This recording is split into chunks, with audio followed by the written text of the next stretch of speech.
Hello and welcome to a brand new episode of the Ariman Show. I am your host Ariman Upasni. A couple of days back, uh, BCCI announced the Indian squad for the Border Gavaskar Trophy, which is happening in November. And of course, as always, I took a look at it and I thought that's another source of making content for me. There's another opportunity for me. So I said, why not make a video talking about the squad and leaving some unsolicited opinions on the internet, right? So let's jump straight into it and let's analyze India squad for Border Gavaskar Trophy.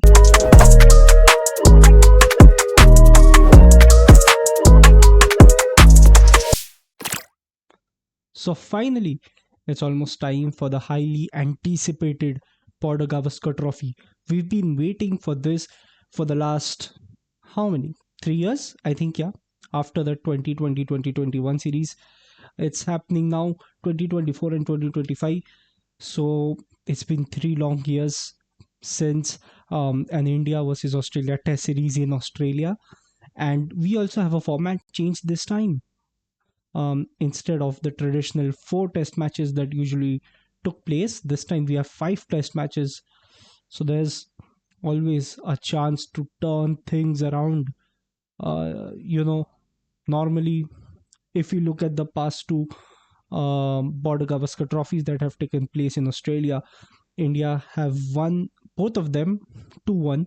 So this time around, since we now have a fifth test match, if the trend continues and if one test is drawn, two tests are won by India, one test is won by Australia, and one test remains, there's always a chance Australia could tie the series instead of India winning it.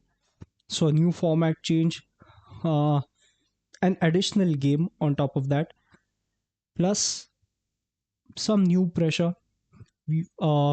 From what I see, um, the squad, there are a few new faces. All right. Um, so I think without wasting any more time, let's get straight into the squad that India have announced. So as of now, India have announced an 18-player squad with three reserves. Right, leading the squad is Rohit Sharma, and vice captain this time around is Jasprit Bumrah. So other than these two, we have Yashasvi Jaiswal, we have Abhimanyu Ishwaran, we have Shubman Gill, we have Virat Kohli, we have KL Rahul, we have Rishabh Pant, Sarfraz Khan, Dhruv Jurel, who will be the second keeper, Ravichandran Ashwin, Ravindra Jadeja, Mohammad Siraj, Akashdeep, Prasidh Krishna, Harshit Rana, Nitish Kumar Reddy, and Washington Sundar. As for the reserves, we have Mukesh Kumar, Navdeep Saini, and Khalil Ahmed. So, uh, pretty strong team on paper, right? But if you look at it practically, it's a very inexperienced team that we're taking to Australia. And with the recent struggles that the Indian cricket team has been facing, uh, in particular, uh, the problem of inconsistency from Rohit Sharma and Virat Kohli. So these two are the main. Of course, we also have Rishabh Pant added to that list, and Shubman Gill in and around that list. But primarily, it's Virat Kohli, Rohit Sharma, and Rishabh Pant. Right. So these three players have been slightly inconsistent. I think slightly is an understatement. These three players have been very inconsistent when it comes to red ball cricket. All right, white ball cricket is a whole other ball game. But when it comes to red ball cricket, uh, Rohit Sharma hasn't fired, Virat Kohli hasn't fired, and we've seen signs of them being a fraction of the players that they were a few years back, and that has somewhat adding to the fact that we are having a very young and a very inexperienced squad, uh, that is worrying uh, for a lot of Indian fans. Um, will just be worrying whether we see another batting collapse in Australia, whether we actually do win the series in Australia, which is a major concern for a lot of fans as well. After that devastating performance against New Zealand in Pune, and as well as in the first Test match, basically now uh, losing the entire series. So there has been a lot of concern. There are few worries that we have regarding the senior players and whether the inexperienced and the young players will be up to mark. Uh, but okay, let's dissect uh, this squad one by one, and we'll get into each player individually, and we'll talk about each one individually as well. Right. Um, Getting into the opening pair, uh, Rohit Sharma and Yashasvi Jaiswal. As I've already said, Rohit Sharma this calendar year has been very inconsistent in red ball cricket. He's been very ineffective. He has had only one half century, that too against New Zealand in the second innings of the first Test match. But other than that, he has had no significant innings. On the other hand, Yashasvi Jaiswal, he's come in young, and it's only been some time that he's been in the Indian Test squad, but he's been a very uh, significant player. You know, you can call him the impact player sort of, and he's been the opener India truly wants as of now.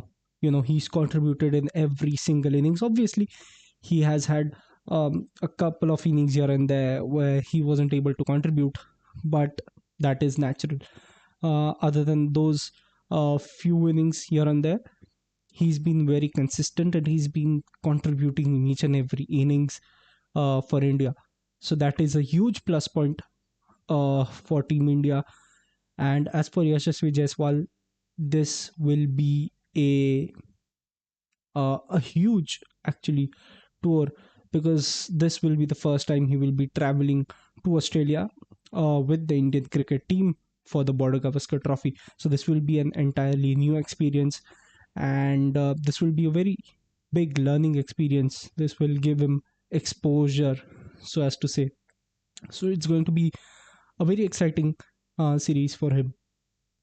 Now coming down, uh, we have Shubman Gill, who will most probably play on the number three position, maybe interchanging sometimes with KL Rahul.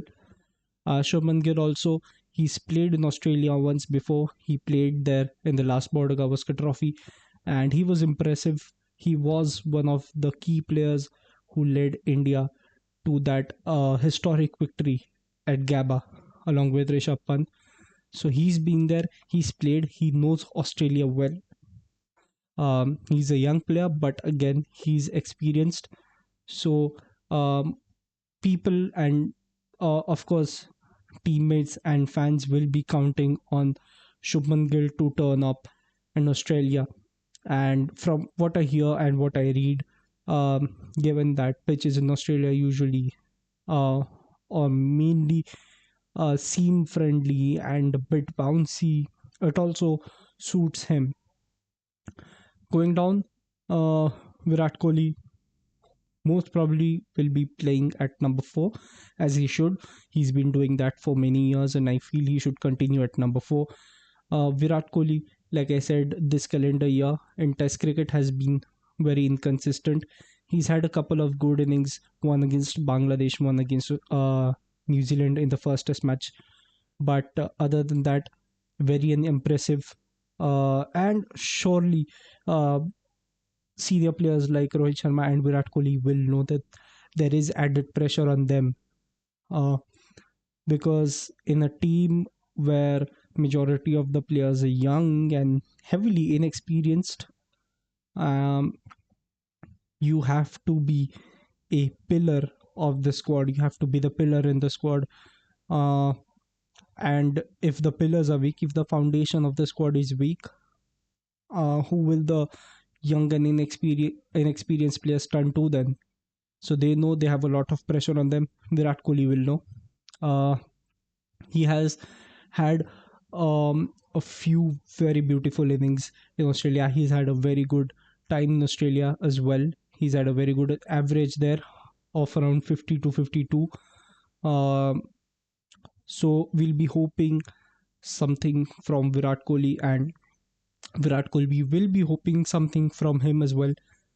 Uh, Other than that, we have KL Rahul, who will most probably be playing interchangeably with either Shubman Gill at number three, or maybe with Sarfaraz Khan at number five. Now, KL Rahul, uh, people have been saying that he's not playing well, but I did feel in the series against Bangladesh that he was indeed playing well, and he's doing well. He seems to be a player in form, and who can perform when needed. And he's played in Australia a lot of times before. He was there in the 2014 season, and he's played even after that.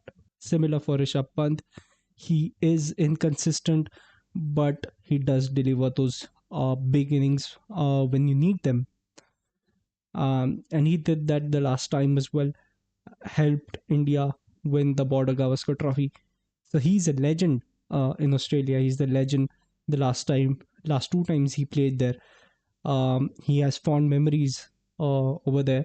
So we will be expecting a lot from him as well. Now, playing for the first time in Australia is Sarfraz Khan. Um, he's been a key player for India against New Zealand in the first series. He showed us what he's capable of. In the second test, he was not able to perform. But again, like I said, he's a very inexperienced player, and this sort of tour will give him exposure. And somewhere, I believe he will be expected to follow in the footsteps of Shubman Gill. He's young, but he's experienced enough to share some important knowledge of to Sarfraz Khan as well as from the other senior players. So this is going to be a very, very good and a very important series for him. Moving on to the bowling aspect, we do have Ashwin and Jadeja, and two key spinners for India. You know, they are part of every test squad that goes abroad as well. Obviously, there will be matches where only one of these two might be able to play. Oh, I almost forgot, there's Washington Sundar as well. So, three key spinners India has going into Australia.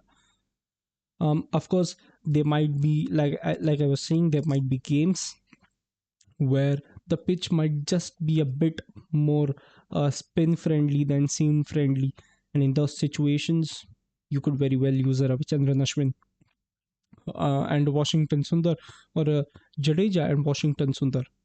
Now, the advantage of having Ashwin is, you know, he is one of the most legendary spin bowlers to ever play for India, and he also has a very good record against the Australians, especially the left-handed batsmen. So Ashwin does know Australia in and out. He does know how they play. That is why, if you go back to 2023, um, Ashwin had not played a lot of ODIs, but when India had to play that ODI series right before the World Cup, Ashwin was brought in because he does know how the Australians think. He's played against Australia enough to know what the players think, how the players might play. And uh, back to present, Ashwin will be a very useful player, whether on the pitch or on the bench for India. Moving on to the seam attack that India has this time around. Um, it's a bit different than what we have seen before. Usually, we've seen um, Bumrah and Bhuvaneshwar Kumar and Shami and Siraj.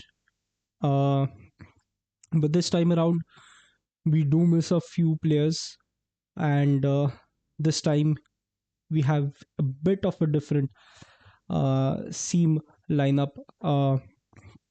We have Jasprit Bumrah, who is obviously the vice captain, and then we have Mohammad Siraj and Akash Deep. These three bowlers have played against Bangladesh. They've played against New Zealand, so they've been in this playing 11 for quite some time now. Uh, a few additions which I see notable are Prasidh Krishna, Harshit Rana. All right, Harshit Rana. I believe this is his first time uh, traveling with Team India for a test match. Uh, I believe Harshit Rana hasn't yet played an official game for India. So it's a very interesting inclusion that he's been taken straight to Australia.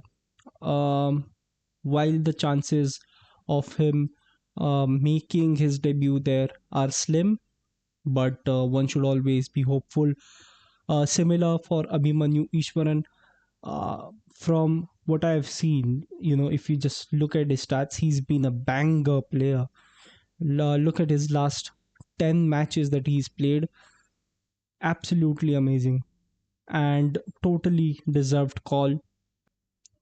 It would be great to see him in the playing 11, but since the playing 11 is already kind of fixed and confirmed, it will be improbable that we uh, do see him actually playing the 11. But still, a huge call for him, and still, in terms of exposure and in terms of what he might learn going on that tour, massive. And finally, we have Nitish Kumar Reddy. You might have seen Nitish Kumar Reddy in the past few weeks playing limited overs cricket for India. If you look at his records, he's actually a better bowler when it comes to red ball cricket than a batsman. How contradictory.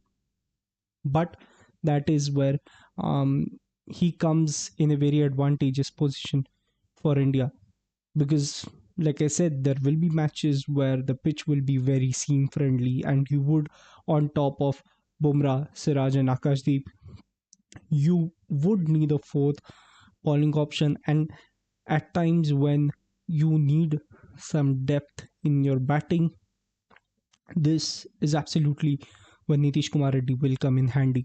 Moving on to the reserves, we see Navdeep Saini, we see Khalil Ahmed, and we see Mukesh Kumar, who will be traveling with the team, of course, and will be part of the reserves.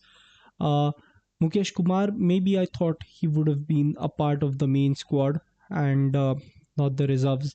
I mean, he is a good bowler. He's a very decent bowler. He might not have that pace, but he can surely swing the ball around. So I thought he could have been a very good addition in the squad rather than being kept as a reserve. But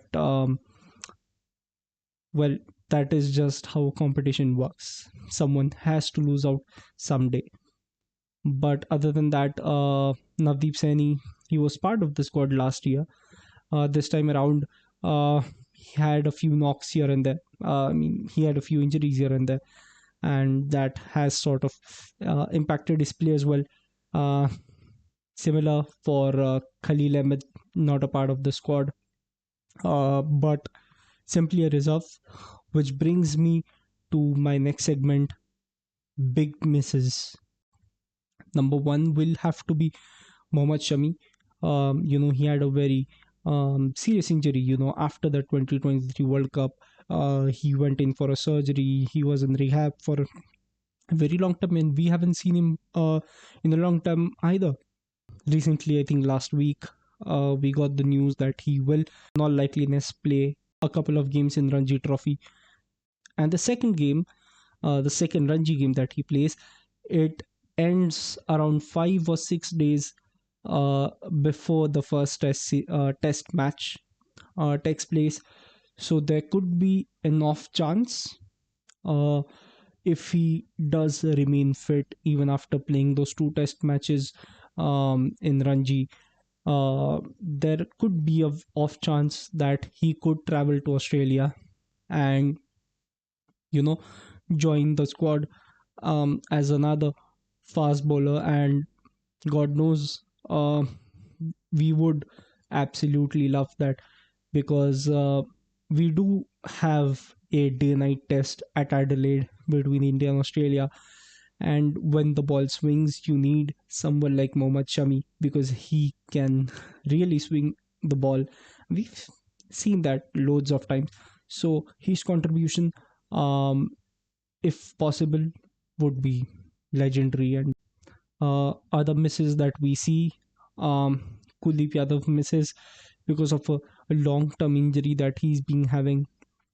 So the BCCI has asked him to rest and recover, take care of that injury, and then restart cricket. We also see Aksar Patel being left out, which did irk me a bit, because to be fair, he could have been a better um, player instead of Jadeja in this squad.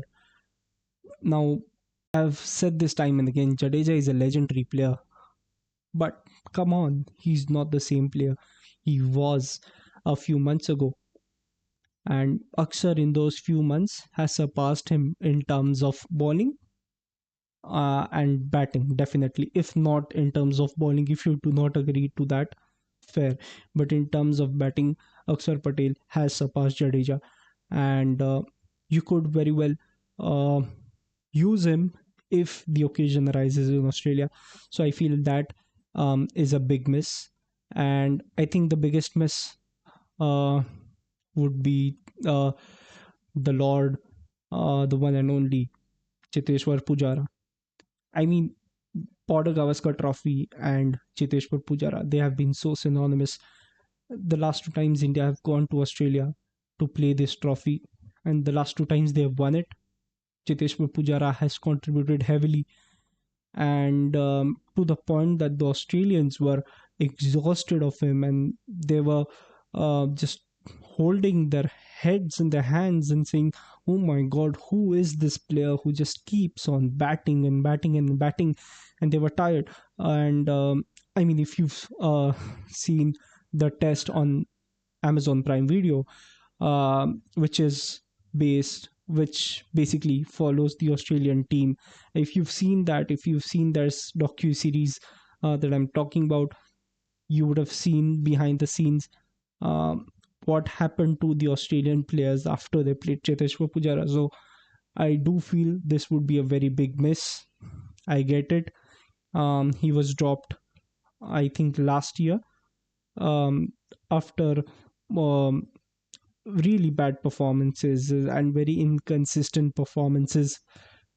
But like I said in my last video, if you look at his recent form over the last 10 matches, uh, even though there are matches where he has not performed, but his inconsistency has reduced and he has given some spectacular performances as well. So honestly, I really felt Pujara should have been a part of this test squad, without whom this test squad really feels kind of incomplete.